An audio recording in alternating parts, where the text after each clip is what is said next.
Okay, for what we have with this system of equations where the terms are consisting of coefficients with high absolute values, we have for the first order derivative of x sub 1 with respect to t is equal to negative 50 times x sub 1 plus 20 times x sub 2, and the first order derivative of x sub 2 with respect to t is equal to 100 times x sub 1 minus 60 times x sub 2. And establishing what we have for the coefficient matrix, we have the top row consisting of negative 50 and 20, the bottom row consisting of 100, followed by negative 60. And again, you keep these numbers as they are. And for the identity matrix, again, we have 1 and 0 at the top, 0 and 1 at the bottom. And performing the difference between matrix A and the product of lambda and I. Okay, so we have, in this case, so we have A minus lambda I consolidating, so we have negative 50 minus lambda and 20 at the top. Bottom row we have 100 followed by negative 60 minus lambda, and crossing over to determining what the eigenvalues are if we set the determinant of A minus lambda I equal to 0.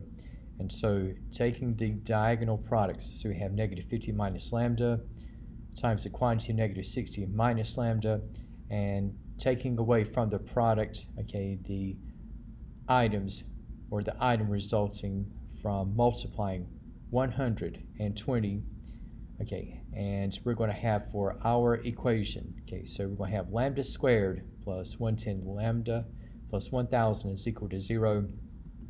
And factoring and utilizing the zero product property, we have our eigenvalues at negative 10 and negative 100, and letting the first eigenvalue be equal to negative 10, and creating the pathway to the determination of the first eigenvector. So again, we have the product of the matrix A minus lambda sub 1 I times the eigenvector V sub 1, and looking at applying what we have specifically. So with the first eigenvalue at negative 10, we're going to have the matrix to be consisting of the elements where we add together A plus 10 times the identity matrix, and V sub 1, we'll say that the elements will be A sub 1 and B sub 1, and for a two equation system, 0 in matrix form is going to be the 2 by 1 arrangement where we have 0 at the top, 0 at the bottom.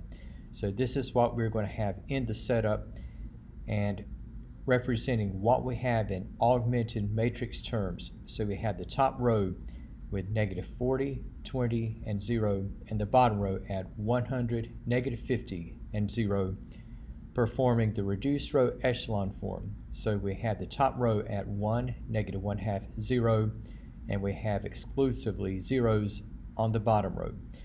And so from the top row we have A sub 1 minus 1/2 of B sub 1 is equal to 0, and separating the variables, we have A sub 1 is equal to 1/2 of B sub 1, and since the second row consists of only zeros, okay, there's no variable expression to isolate, so this will signal that B sub 1 is free. And looking at what we have for the first eigenvector, so again we have A sub 1 over B sub 1, and with A sub 1 at 1/2 of B sub 1, we can multiply by 2 and just undo the presence of B sub 1 and just have coefficients exclusively. So we say that we end up with 1 at the top and 2 at the bottom, where we have the top element is 1/2 the bottom. And for what we have in the determination of the second eigenvector, again, so we have the second eigenvalue lambda sub 2 at minus 100, and for A minus lambda sub 2 I, we have A plus 100 I, and V sub 2, we'll say that we have the top element at A sub 2, bottom at B sub 2, and again we have is equal to 0, and taking what we have here, so we have for A plus 100 I, we have 50 and 20 at the top, 140 at the bottom, and following through and converting what we have in the matrix equation to an augmented matrix. So we have 50, 20, and 100 at the top, 100, 40, and 0 on the bottom, and presenting in reduced row echelon form. So the top row we have 1, 2/5, 0, and once again we have only zeros on the bottom. So this will signal that b sub 2 is free, and from the top row we have a sub 2 plus 2/5 of b sub 2 is equal to 0, and isolating a sub 2, this is going to be negative 2/5 of b sub 2. And for what we have for the second vector, so with a sub 2 at negative 2/5 of b sub 2 and b sub 2 at b sub 2, we have like a negative 2/5 to 1 ratio between a sub 2 and b sub 2. And if I multiply by 5 and just cancel out the b sub 2's, we're going to have, once again, the a sub 2 we can say is equal to negative 2, and b sub 2 is going to be at 5. And with both eigenvalues and eigenvectors, we can set up our system in defining the solution for what we have in X. And so we have for the first eigenvalue and eigenvector, we have X equal to C sub 1 times, the matrix consisting of 1 at the top, 2 on the bottom, and we have times e to the negative 10 times t. And then we have plus C sub 2, and with the second eigenvector consisting of negative 2 at the top, 5 on the bottom, we have times e to the negative 100t. And looking at the top layer, we have for x sub 1, that's going to be c sub 1 times e to the negative 10t, plus c sub 2 times negative 2, so that'll be negative 2 c sub 2, and we have times e to the negative 100t.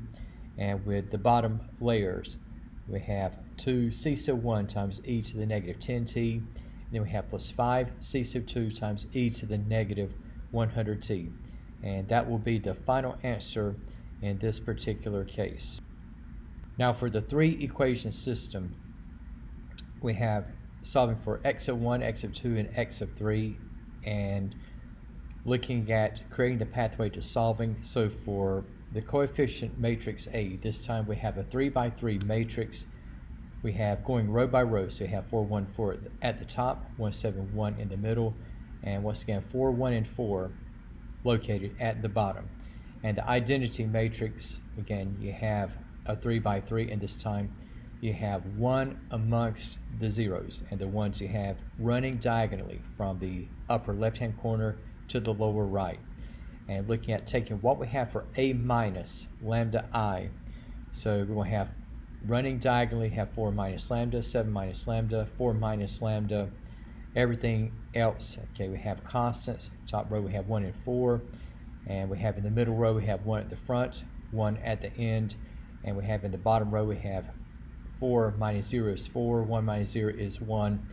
And looking at what we have in setting up the determinant of a minus lambda I, setting equal to 0, and taking the products of what we have here. And for those of you who might not be accustomed to working with matrices and 3 equation systems, what we're going to do is go column by column.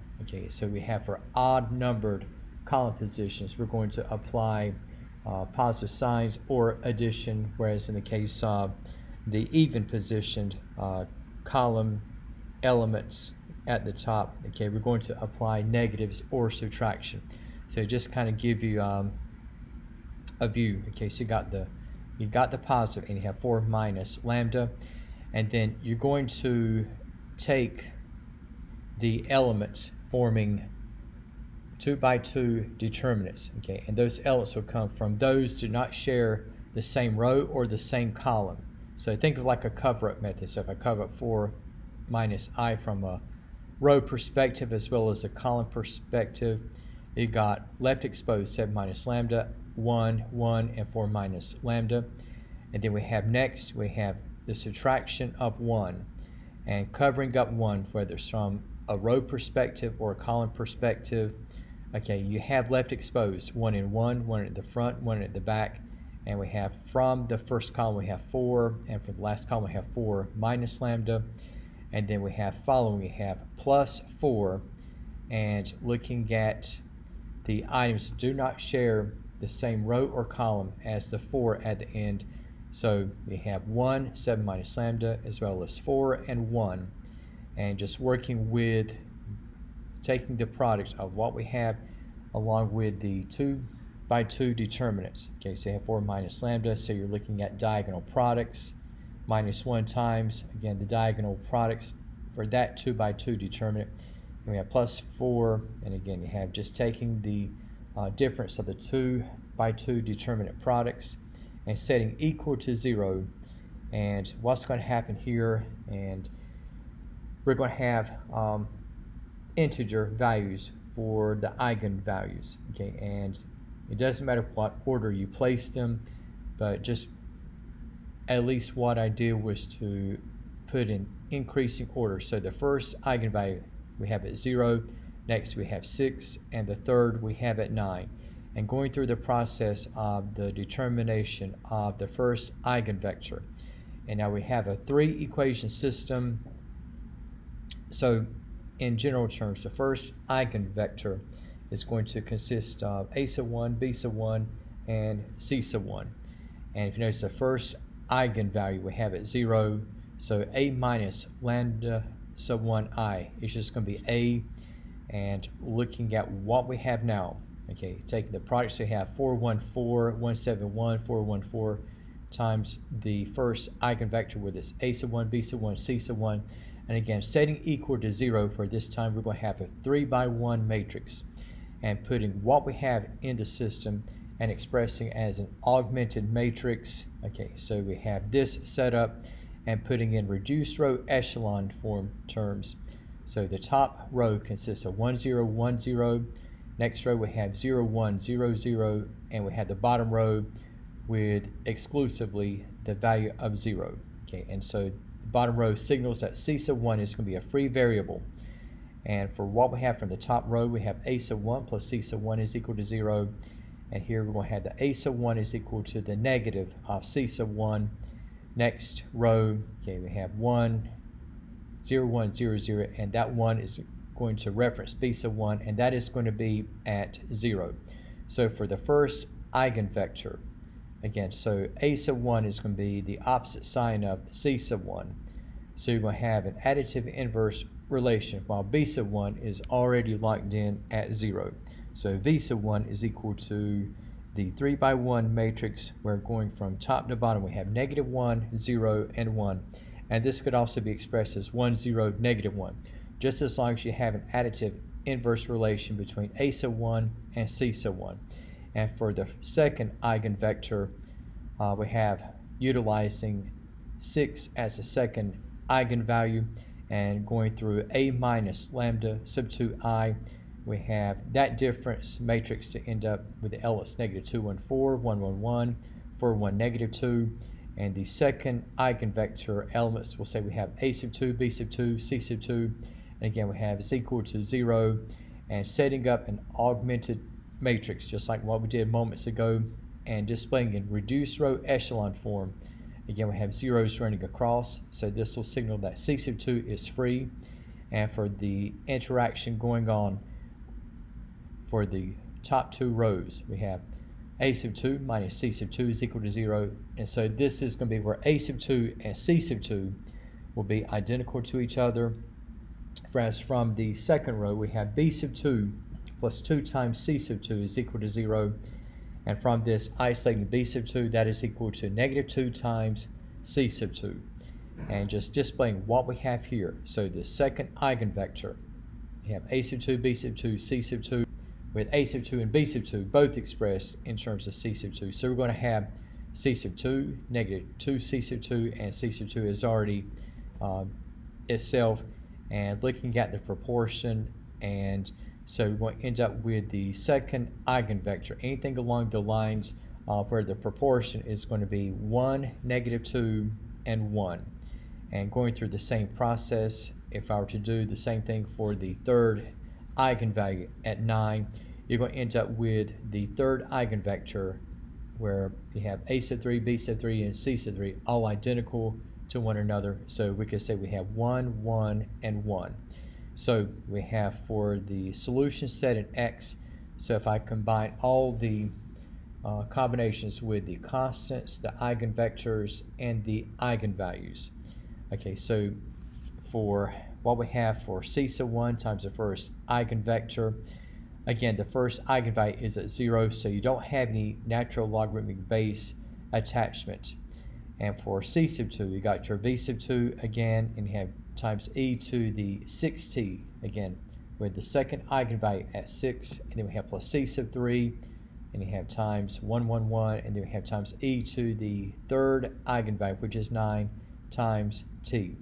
And going at it layer by layer, okay, so you have x sub 1 is going to be equal to the negative of c sub 1, and you have plus c sub 2 times e to the 6t, plus c sub 3 times e to the 9t, and we have for the second, okay, there's no c sub 1 here because of the 0 from the first eigenvector, and then we have negative 2 c sub 2 e to the 6t plus c sub 3 e to the 9t. And for x sub 3, looking at what we have from the bottom row section, so we have c sub 1 plus c sub 2 e to the 6t plus c sub 3 times e raised to the 9t.